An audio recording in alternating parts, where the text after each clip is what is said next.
Okay. Okay. Because we have, I think, a good number, as I indicated, of people who are signed up for this. And if they couldn't make it, a couple did let us know that they want the recording because they couldn't come. So we'll make certain that we send it out to all of you. The other thing that's going to happen is I'm going to try and claim 15 minutes of this meeting and share with you what's going on with the charter. I can send the slide deck, or we can make it into a PDF, but more importantly, probably we'll want to associate the slides with links so that you'll easily find what we'll be presenting. So Catherine, back to you. Hi, sorry, it's noisy out here. Catherine Starr, I am in Toronto. I'm on a very busy street. They're doing street cleaning right now, so that's the noise in the background. I am here. I told Morgana that I was being able to free up some more time to devote to interfaith work, because other things have shifted off my plate. So Morgana's like, great, here you go. And she gave me a list of things to do. Great. And I'm like, oh no. Very good. So, well, hopefully we'll keep you busy. Okay, great. Welcome. Lucy. Hi, everyone. My name is Lucy Gray, and education is my field, and I'm working with the charter, helping them with some education initiatives. And I'm based in Northbrook, Illinois, just outside of Chicago. And the fun fact here is that Marilyn ran my student teaching program a gazillion years ago in Chicago. It was a special urban education program, and I learned a great deal. And my journey in global education really started there. So I'm internally grateful to Marilyn for her inspiration early on. Great. Thank you, Lucy. Morgana. Yeah, so Morgana, British by birth, but a native of the Netherlands. So there you go. So based in Europe, and I've been working with Charter for Compassion a couple of years now, although I've known about it for many, many years, of course. So I'm here as one of the coordinators for the RISE sector. So my sort of forte is interfaith, and specifically the environmental issues. Ecology. Thanks, Morgana. And for people who don't know, when we're saying RISE, it's religion, interfaith, spirituality for everyone. So just so that you have a handle on that. Oh, my screen changed, and it's all because of Arun, who just arrived from India, but that's okay. So Joe, you're now in my upper left-hand corner, Joe Carlson. Yeah, thank you. I'm on the road to Washington, so I'm going to put you on mute and turn my video off after I introduce myself. I'm off on the side of the road. I'm a whistleblower about nuclear weapons material, and I'd like to know if Compassion Coalition is going to consider adopting a value of celebrate whistleblowers for the supererogatory love of neighbor and posterity that we engage in a very self-sacrificing way. So I'm talking about nuclear weapons, people, not the deep fat fry at the Burger King. So when you tell me good luck, I'm going to say, hey, good luck to you too. All right, thank you, Carolyn. Joe, where are you from? I live in Knoxville, Tennessee. You can tell from my accent that I'm not from Tennessee. I grew up in New York. I worked though for the Department of Energy in Oak Ridge. So if you saw the movie Oppenheimer, yep, you have some idea what the Department of Energy, which is the successor of the Manhattan Project, does. Joe, I'm just going to take an opportunity here and say, let's get in contact one-on-one because the charter is really involved with Voices for a Nuclear-Free World. And it's an incredible group of people that we have journalists and some few politicians that are part of it, but for the most part, people from the atomic scientists group. And so I'd love for you to be a part of that group of people. So let's make contact, okay? Yeah, thanks, Marilyn. Okay, great. Okay, Marge. Okay, so I am just north of Toronto, Richmond Hill, Europe region. So I'm with Compassionate Europe region. We've been around for a few years. I'm active with the volunteer, just trying to get the Canadian cities doing things. And also I seem to poke my hand into lots of about merchandising, Charter for Compassion more. I really am enthused about Ubuntu coming out to Canada and the US, to the US and then to Canada. So I love this stuff about spreading the word about compassion. I do often struggle with trying to balance and see how best to do it. And this idea of, really, how can we best be compassionate, both as an individual and systemic, and to balance those two things is a challenge, but. Great. Thank you. Thank you, Marge. Wow, I'm just entered another person from Canada. Diane, welcome. We'll get down to you. I'm excited that you're here. And Hyacinth. Oh, thank you, Marilyn. Hi, everybody. My name's Hyacinth. I'm from London in the UK, and I've been involved with the Charter for Compassion quite a number of years, quietly as a partner, and then with the gender partnerships of women and girls, and now quietly again. But now, yeah, life got a bit crazy and lots of health things, and I am back and I want to get more involved as well in a different way as well. So yeah, I'm here. I've literally, yeah, my passion is actually working with communities. Sorry, I didn't say that. It's been over 30 years now. Yeah, and I feel like I'm fired up. I've literally sat in the last 2 weeks of the UN Women's talks because I was chosen as a UK delegate. So that has been very interesting and, yeah, sparked a bit of my passion again and some juices as to what needs to happen going forward. Great. I'm so glad that you're back with us, Hyacinth. It's been a while. Yeah. Thea. Hi, everybody. I'm Thea LaGrue from Northern California, and I've had the privilege of working with the Charter for many years in various capacities, mainly in the arts, film, and media capacity. And so we worked on film series, and the Charter has been really supportive of my work. So it's been a really nice reciprocal relationship. And so I'm founder of a nonprofit called Compathos, and we operate a platform called Films for the Planet. So we've been had a great time kind of integrating some of our work through the Charter. So just looking forward to meeting more of you and seeing what the Charter is up to now.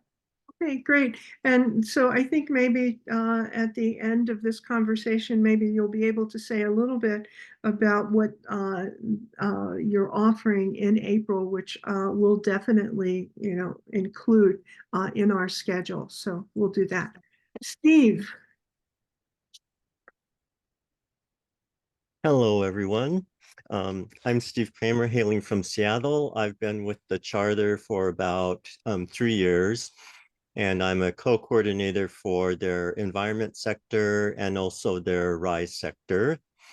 And I'm very excited to get together with you all from all the corners of the world and to see what will evolve from our endeavor today. Great. Thank you, Steve. And Barbara from up there in Appleton, Wisconsin. Yes, hello everyone. I'm on the west end of Lake Michigan. So we're around the Great Lakes. And I've been with the Charter, oh gosh, almost since the beginning. And Joe, you'll be interested to know that Appleton was a sister city with a city in Russia. It was the first city to pair with a city from Russia. And we worked on weapons of mass destruction I've toured a plant where they were decommissioning chemical weapons and was very involved with the anti-nuke movement at that time. And I'm a writer, artist, poet, and I'm happy to see everyone today. Great, thank you, Barbara. Merida. Hello, everybody. So I'm Merida McCarthy, Program Coordinator at Charter for Compassion, and I'm based in Mexico, Monterrey, Mexico. And that my passion is actually compassion and collaboration, seeing how we can get communities, different communities to interact together like we're doing right now. So here we are. Thank you. Thanks, Merida. Michelle.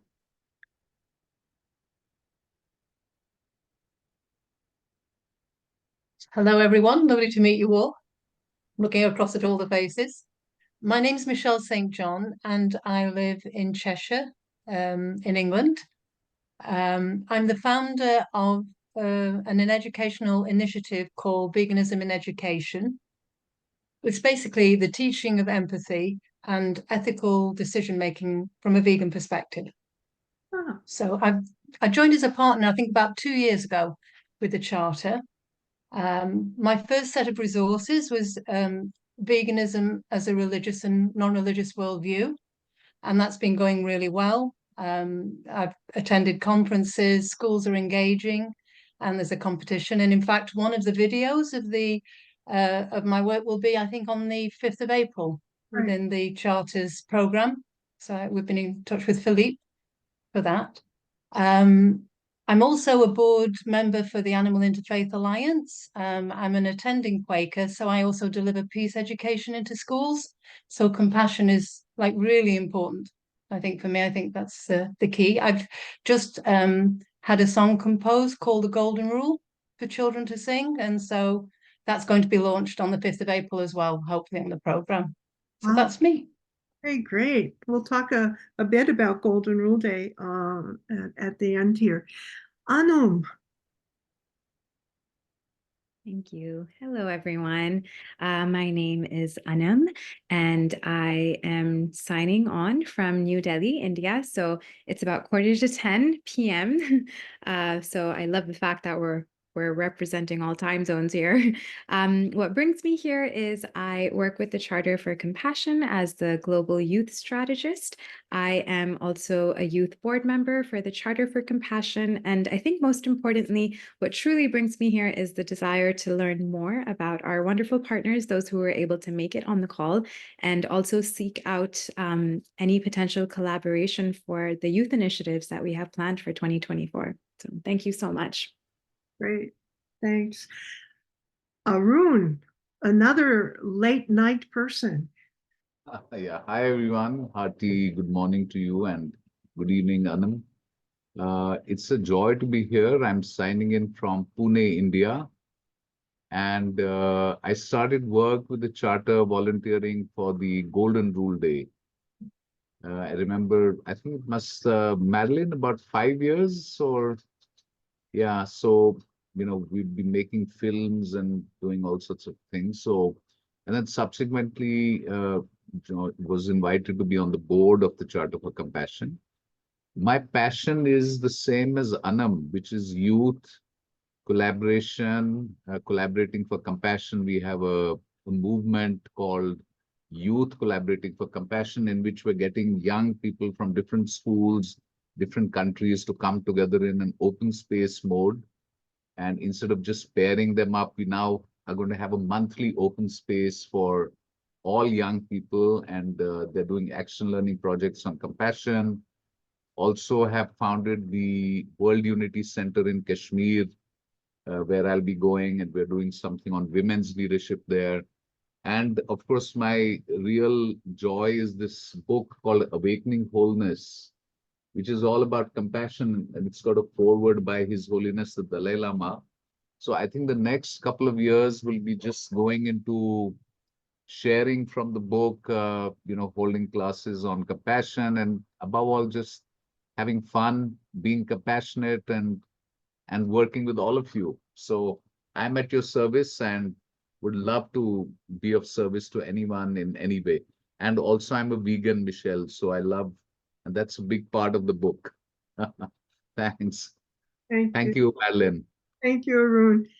Okay, Marie, it's time for you to show your face.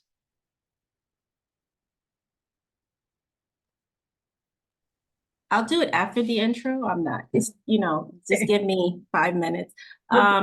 But nice to meet everyone. I, like Hyacinth, used to do more, be more involved. And I'm looking to get involved again, particularly around businesses and companies and especially those that are working in the social impact space. I see a big need for how do we partner to create more workspaces that are compassionate, because there's just the work culture, there's so much that is happening in which employees are struggling with mental health, their well-being, and just the working environment. And so how do we help business leaders to take a better approach, a more compassionate approach in how they run their business, how they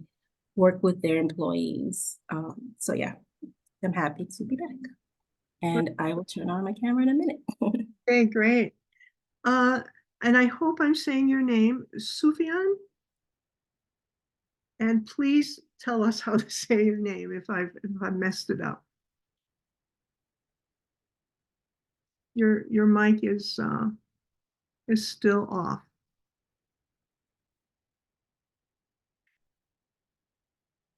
Okay, I'm not sure.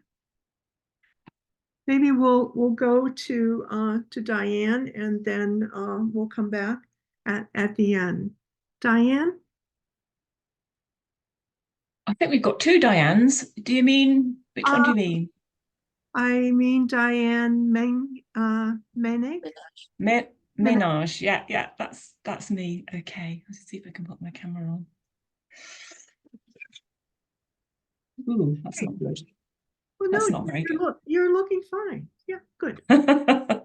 Oh, I think it's I'm going to blame the camera. My name is Diane Menage. I'm from Warwick in the centre of England, UK. I've been interested in the Charter for Compassion for many years, but I've not really been very involved as I would like to be. And so this, me joining today is really part of that. I've got imposter syndrome at the moment, because hearing, all the things that people have been doing. But nevertheless, I'm here, I'm interested. My interest is in compassion, is around compassion in healthcare. By profession, I'm a nurse and more formally a midwife. And so my interest is in compassion in all healthcare, but particularly maternity care. Okay. I think, so I was a clinical midwife, clinical nurse, clinical midwife, but more recently I've been involved in research, and my research has been around compassion, research and lecturing and writing. So that's my background. I think the more I learn about compassion and think about it and consider it, the more I'm interested in looking at how compassion in healthcare links to lots of other areas and lots of other communities. So that's my reason for being here today. Great. And Diane, let's have a chat separately, because many of you know that the Charter works with 12 sectors, which are, the sectors of society, and one of them is health. And so we have something called Kitchen Chat, which is our healthcare sector. We meet once a month. There are incredible people from all over the world. We usually have between 15 and 25 people who come. We talk like this, we share ideas, and I can feel that we're moving towards something. I'm not exactly sure what, but one of your country people, Julian Abel, who you might know, who's in palliative care and has written the book Compassionate Communities from the UK, really helped us start with the kitchen table group. And we're continuing, but we'd love for you to think about being a part of that group as well. So we can do that later. Okay, the other Diane, who is from Canada. And Diane, are you able to show us your face?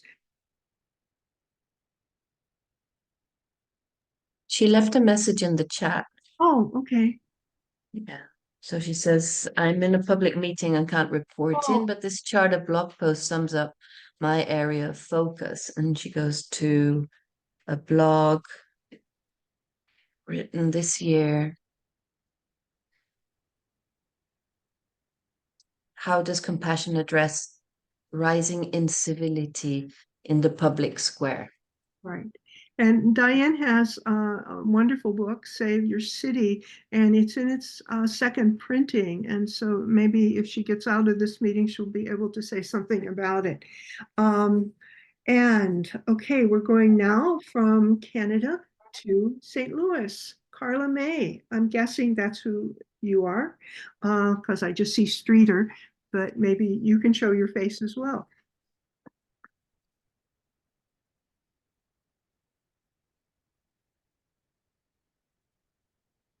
Okay. So maybe Carla May and Sufyan, if you could write something in the chat so that we know that you're with us, and maybe let us know a little bit about what you're doing and going on, what's going on in your life. So that would be great. I want to, if it's okay with you all, I'd like to share a little bit about what's going on with the charter, because a couple of you indicated that you're somewhat interested. Thank you for the message here about not being that you're in a public meeting right now. And so if we get a chance to come back, just let us know in the chat. And if I miss it, Merida, if you could let me know that there's messages that we should pay attention to. Let me see here if I'm going to pull up and share my screen, hopefully. I don't know why I have the incarnate word here, but let me. I thought I was all geared for this, and I guess no matter how much preparation you make, it doesn't always work out the way that you intend it to. But hopefully this will work for us. I put together a little slide deck so that you might get an overview of what's going on with the charter.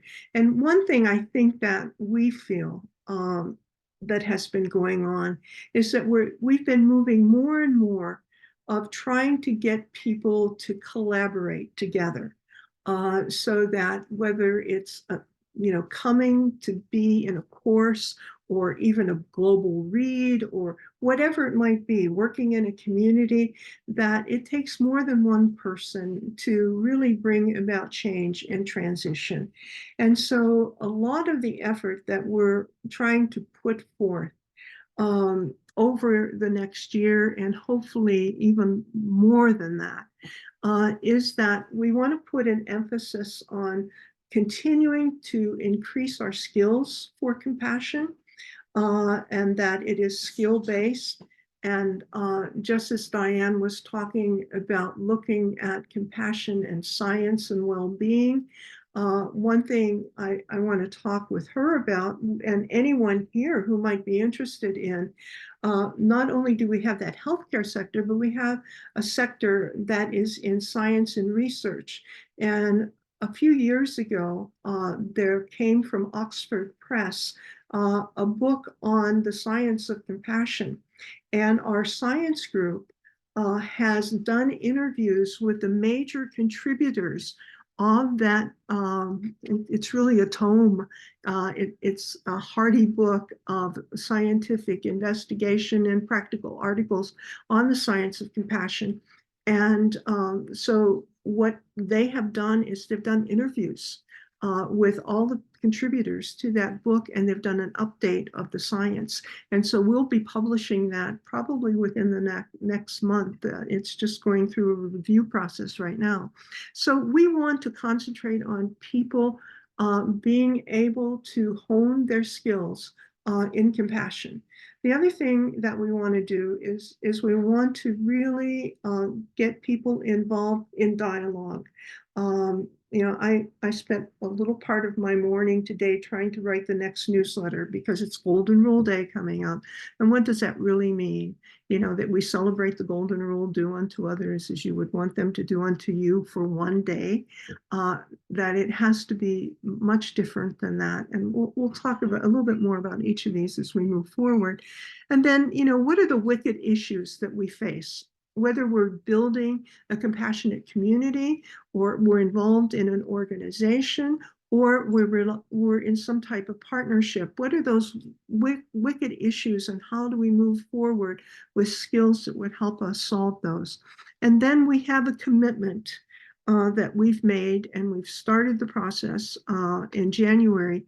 And it's a program called Peace by 2030, where we're joining with other organizations to, over a 6-year period of time, to bring groups of people together that will lead towards compassion within local communities, that will snowball, hopefully, into growing areas of peace zones in the world and beyond. So that, you know, as I indicated, we're interested in collaborating with one another, dialoguing with one another, growing together, and in turn breaking down barriers, looking towards success, and really embracing our common humanity. Let's see here. Okay. Let me go back. Okay. Thank you, Marilyn. Yes. Were you? Thank you. Did No, you? I was just saying thank you. Oh, okay. Thank you. I'm not seeing people as the screen is up. So if you know, if your microphone is on, and we'll have time for questions here, but I just want to go into those 4 areas. Compassion for Busy People is a course. And we have it now scheduled for 3 more times for 2024. It's 5 one-hour sessions, and it's with 2 wonderful people, Burl Pohl from Chicago and Sarah Shire from San Diego. They've been teaching this course that originated with CCARE at Stanford. And they've been teaching it now at University of San Diego. While it's 5 one-hour sessions, they stay on. So after the hour, they stay on to continue for people who can give a little bit more time. We ran the course in February, and it was a great success. And so we have moved ahead now and scheduled it for the rest of the year.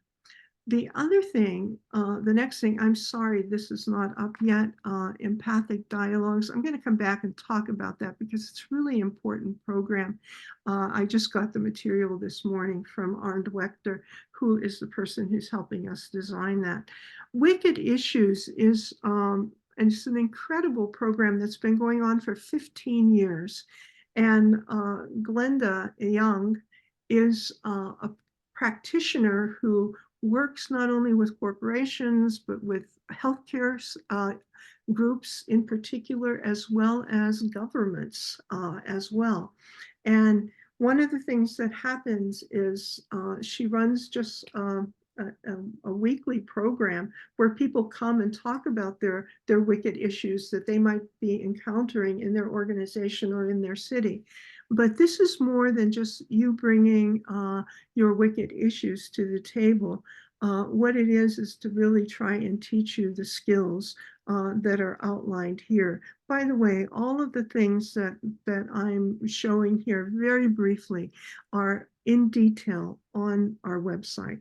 And so, as I said, we'll send this slide deck, but we'll also send the corresponding links so that you'll be able to take advantage of learning much more about each of these programs. So this is great.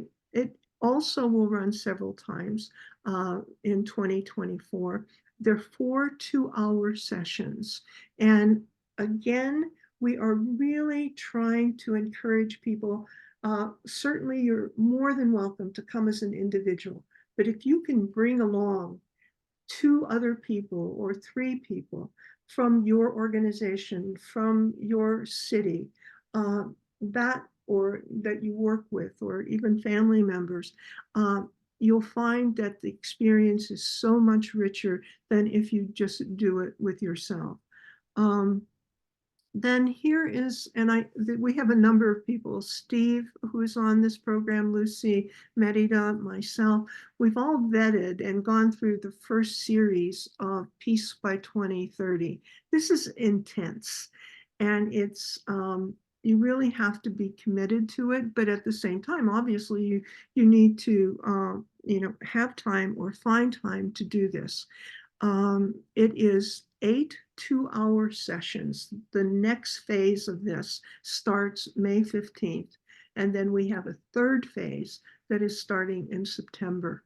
You come with hopefully 2 other people so that you form a triad when you come to this. And you look at Peace by 2030 as strengthening your own skills and your own commitment to yourself and to your working relationships with other people and to the reality in which you live. And then, as a part of the work that you do, you come together to think about, what is it that I would really like to sink my teeth into? What is the passion that I have that I want to work on with these other 2 people that are in my group? And so as we come together each week, and I believe that, I'm not sure about all of the people that I just named, but I know I'm going to do it again, just because you learn a great deal, not only about yourself, but I think about how to support one another and how to really collaborate with one another. And the goal for each one of these is, you might decide that you're going to work on food scarcity in your community, and you're going to enable people to build community gardens. You might find that you want to work on houselessness, and you want to work on with a small group of people who really can commit to whatever it is the goals are that you agree on. I did something really crazy, and I'll talk about it in a little bit of time, because it's now become an offering that I think will be a part of the charter for a while. And so at the end of this 8 weeks, it's an opportunity for you to think, who is it that you want to invite to the next round of playing the game? And, if every one person can get 3 other people, think about the magnitude of that number and how you can begin to scale peace. And if you do this within a community and you get another 3 to 6 to 9 people in your community who are working intently on a project, then you begin the process of starting a peace zone, a geographic peace zone. And peace zones can then link to one another. So that's the 4 offerings that we have. And so here's some of the other programs, always with the intent of breaking barriers, working towards building success, and really paying attention to our common humanity and embracing that common humanity. You heard, I think it was Marge, mention about Ubuntu. Well, we have a film. It's an incredible film. It has won, I think, 14 awards so far in film festivals. Right now, it was launched in Cape Town, South Africa last week at the Ubuntu Festival. And Ubuntu, which you might know, is a philosophy. It's a way of existing and recognizing that I am because we are, that we are responsible for one another.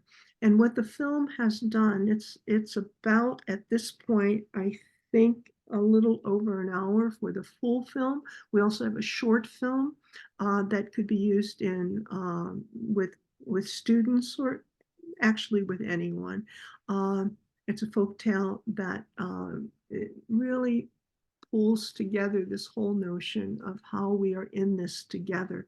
The film is going to be available for sale. We're selling it already, but the physical DVDs will be out May 1st. But there will also be a huge program that we have a study book, a guidebook, so that anyone who wants to use the film and work off of some of the philosophies and concepts. If you go to our website, you're going to see how you'll see a short piece about how the philosophy of Ubuntu fits into all of the major religions. And there'll be a lot of trailers there for you to experience.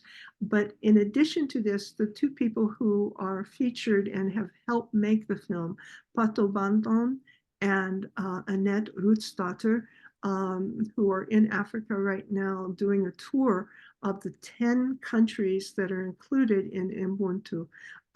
They will also be on tour wherever. We're now lining up a tour for the Netherlands, for UK, for Canada, and for parts of the US. And so it's an extra. Obviously, there's some cost in getting them there, but there's an opportunity by offering Ubuntu in some communities where you can charge for it, that you can really pay to support the film. So that's a big thing. Our whole time together in 2024 and probably beyond will be part of the Ubuntu movement. The other thing that we're launching on Golden Rule Day is Artistic Bridges. And this is an open arts exhibit for youth around the world. Basically kids from about 4 or 5 up to 18. And it's exciting. And again, we have all of this online. If you have an opportunity to, some of you work with schools, if you can help promote this so that we can have one of the biggest art exhibits around hope, compassion, kindness that exists. So more about that when you get a chance to read through this. I don't know if you can see this. It's covered up on my screen, but I think that I was inspired to do this, and this is my baby, in 2 ways. One, this is one of the projects that I worked on for Peace by 2030. I've decided to become a global DJ. I've always loved music. I come from a musical family. My parents met by singing in different choirs. And I grew up with just surrounded by all types of music. And so when the opportunity for a project came up, I thought, I think I want to do this. And so, and then the other reason where I thought maybe this could happen, and Arun here, yes, and I were on a Golden Rule Day, and maybe it was the very first Golden Rule Day program, and it was live, and we were zooming into Dar es Salaam, where we had people who were talking with the Dalai Lama, and of course the Zoom failed, and here was Arun and I, and we had to fill that space. And we became, I think, kind of like global DJs and talking about music. And then I thought, yes. okay, we had fun doing that. And I thought, I think Yes. I want to continue doing that. So great fun. every Wednesday morning at 9 a.m. Pacific time, no, 8 a.m. Pacific time, I have this little program for an hour, and it's also it's recorded, and you can we have archives of it. So if you've missed the first 8 weeks or so, you can go back and listen to all this wonderful music. And so that's going to continue for a while. Then we've had reference already today to the Golden Rule Day. We normally have this extensive programming on April 5th, which is the official Golden Rule Day. And we will have that program this year, but we're having a lot of launches. We're obviously having the launch of the program that you just heard about on the children's song. We have the launch of the artistic expressions, building artistic bridges. And there's just a lot of good programming. It's all online. So just so that you know that it's happening again. And then part of the this whole Golden Rule Day is also going to be a special presentation that Anum has been working on politics and the Golden Rule, young voices who are interested in politics. So that'll be a part of Golden Rule Day. And there's an awful lot of things happening on that day that you'll want to pay attention to. The other thing is that April is, as you know, it was originally started out as Earth Day, but it has now become a whole month. And so we have a number of things that are going on. We have our sectors coming together to talk about the whole environmental issue, and that program is pre-taped and ready to go, and it'll be presented on Golden Rule Day. But then we have a special global read on the 10 Green Commandments of Laudato Si. And then on the 16th, the message from the Pope, the documentary. So we'll be screening that. And then on April 29th, we have a course on spiritual ecology starting. And as I mentioned, and we'll ask Thea to talk about it, we'll also be including something, some other events here for April. We just want to let you know that our Charter Education Institute is hard at work. And so Monday starts our Poetry for Inspiration and Well-Being. You've already heard me say that the spiritual ecology course is starting on the 29th. And then on May 20th, we have Spiritual Wisdom for Troubled Times. So this is the three interfaith amigos, Jamal, and Rabbi Laura and Reverend Ted. So it's kind of interesting because, and you'll see this in a minute, that Laura has a brand new book, Rabbi Laura has a brand new book, Mouth of the Donkey. So it's going to be one of our featured global reads. And as some of you may know, we have a global read each month where we have an opportunity to talk with the author of the book and have an exchange, a dialogue. The one that we're really excited about is with Mungi, and Mungi is the granddaughter of Desmond Tutu, and she's written a book called Everyday Ubuntu. So she'll be with us on April 3rd, as will Pato Banton and Annette Rutsdotter from the Ubuntu film. So it should be a really lively conversation. And then May 8th, we have Peter Early on Crazy. So please, think about joining us for these events. The other thing is that for a couple years now, we've had EdNet forums, and we kind of stopped them for a few months, but we're starting them up again in August 15th will be the first one for 2024, and then the third Thursday of every month thereafter at 7:30 a.m. Pacific time. We'll be offering and setting up the EdNet forums again. Lucy's in charge of those, and I think in hearing people today, I think we have a couple more potentials here for the EdNet forum. So that's, when people say, I'm interested in what's happening with the charter, guess what? That's what's happening with the charter.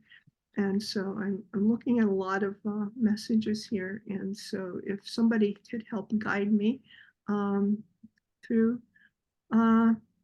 Okay.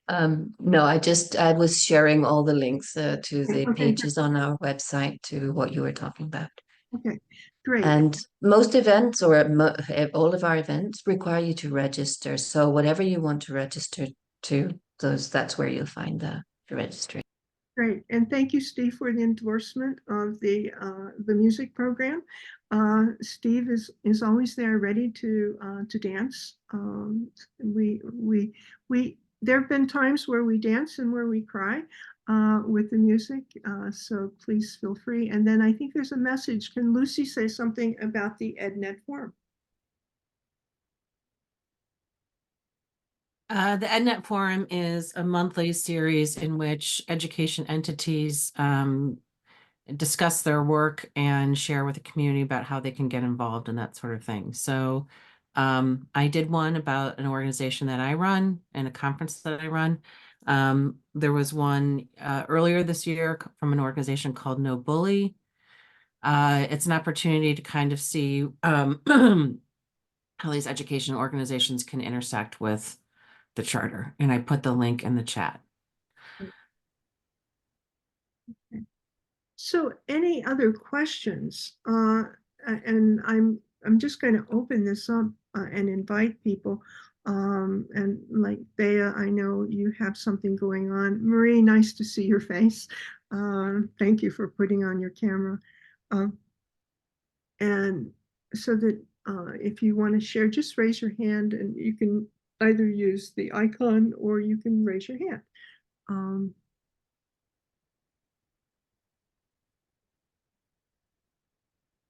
Dan, do you want to say something about your film? Sure. So thanks, Marilyn. In celebration of Earth Week, we're hosting a virtual screening of a film called Common Ground. And it's a highly anticipated sequel to the award-winning film Kiss the Ground, which basically started a movement about 5 years ago, reached about 1 billion people worldwide. And so everybody's really excited about this new film. And it sheds light on the transformative power of regenerative agriculture and the indigenous practices that kind of at the root of regenerative agriculture. And so it offers hope and solutions for healing our soil health and planet. And it really draws the connections between soil health and our personal health, gut health, and planetary health. So I'm really excited about it for those reasons. And it has people like Laura Dern, Daniel Glover, Woody Harrelson, Jason Momoa, Ian Summer Halder, and farmer Gabe Brown. So it's got a list of celebrities involved, and it's kind of exposes the dark web of money and power and politics behind our broken food system, and it really profiles the movement that's kind of emerging around the world that's an alternative to that. So yeah, it's and ever since we did an interview with Kiss the Ground founders about 5 years ago, so I'm really getting back into this particular movement. I've been really, really impressed with how much the movement has grown over the years, and how many brands and companies are getting behind regenerative agriculture and regenerative agriculture certifications. So there's a lot going on, a lot happening, and I definitely think it's worth. It's a solution on many levels for biodiversity, climate. It's just a win-win conversation all the way around. Great. And Marge asked if you wouldn't mind putting in the link. And Marge will be having this on our event calendar as well, with probably a page dedicated to the film. But if you want to share that now, that would be. And thank you, Arun, for staying up and letting us know that you have to go and get some rest before you leave for a trip tomorrow. Yeah. Bye, everyone. Thanks a lot, and God bless. Bye. Thanks. I'm thinking that, one of the things that we have done for a few years, and I see that maybe it would be good if we tried and schedule something in a month or so we've had UK chats. And so I think we should have a UK chat. Hyacinth knows because in the past she's been a part of those. But it seems that Diane, you're new, and Michelle as well. And so it's a great opportunity to meet people who are involved in what's going on in England. We have representatives, especially from Edinburgh, well, not, yeah, Edinburgh, Oxford, and Leeds, Birmingham. I can't remember all the cities, but nonetheless, it's a really good group of people that you'll, I think, enjoy meeting and sharing ideas with. So we'll definitely move ahead and do that. So let's hear from other people. What's on your mind? How can the charter help you in what you're doing? We're small but mighty group of people who are part of the staff. We try hard, but we always know that there's room where we need to do better, but also to reach out in different directions. And sometimes we don't even know what those directions are. And with your help, we can maybe, be ready. Go ahead, Marie. For me, my question is how do businesses partner with the charter, have a better understanding of the work that you do so that they can incorporate it into, I guess, their overall, whether it's corporate social responsibility. A lot of businesses are companies are doing away with DEI. So how do you make Compassion the foundation without it seeming like it's not a business, part of a business structure or plan?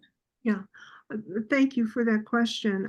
I think that, the intent has been over the last couple years. Prior to Compassion for Busy People, we had another program much longer, much more intense than what we're offering right now. But by bringing people together, like if we can get, 2-3 people from a business to take Compassion for Busy People, to begin to think about how there is a need for building of skills, of understanding yourself better, understanding some of the attributes of compassion that you don't even think about. Like, for example, resilience or altruism, or for me, social responsibility is even one of those attributes of compassion. So that if we can get more and more people involved in that, this is all we have to offer right now. I want to be honest here. And then I think that what we need to do, and we've not been successful, we need to get a group of people like perhaps yourself, and I saw Hyacinth, shaking her head, just in conversation to say, what is it that we might be able to offer to businesses? I mean, we're doing a lot with like vetting programs for schools, for example. And right now, one of the programs is partially happening in the UK. It's called Loving Classroom, happening in large scale in South Africa. But there is a component to Loving Classrooms that can fit really well into business. And so, how is it that you translate something that is really has proven itself to be worthwhile and bring it to another group of people? So, I've had a lot of meetings over the last couple of weeks around that, and probably will continue to have that. But if you're interested, if Hyacinth is interested, let's have a conversation around that, and anyone else that might be interested in business. We have a great person who runs the Charter Education Institute, Olivia McIvor. She's written a number of books on compassion in business. And, I've been kind of begging her for the last couple of years to to think about how we can take some of the work that she does as a consultant out in the business world and bring it into the charter. So there's a lot of promise. As you probably have guessed, we're a very organic organization. You know, we move with people's passion and the world's need. And so, but we have not been able to do a good job in the world of business at all. And I also want to share that our next meeting is going to be on the 29th of April, I think it is. No, 24th, April 24th. Okay, good. And we'll get that in the message, that the follow-up message that we'll be sending out to you and everyone else who signed up. And hopefully, you know, we'll have a different emphasis. But it's always great to find out, you know, who people are who are involved with the charter. And we just play it by ear, so that if let's say that we have 50 people the next time who come, we're not going to be able to spend time for each person to introduce themselves. So we'll have to use a different method where people will just sign in on the chat, but we'll have a different area of exchange. And so, you know, we'll just use our common sense about doing that. But it's so important that we do have these opportunities to meet with one another and to share with one another. So, oh my gosh, the time is up. That went really fast. And so I want to thank you all for coming, and please, you have our email addresses. You'll get a follow-up to this, and you know, contact us, and we'll do what we can to get back to you in a really quick manner. Thanks everyone for coming, and hopefully we'll see you next month. Thank you. Bye. Thank you. Bye. Bye. Thank you.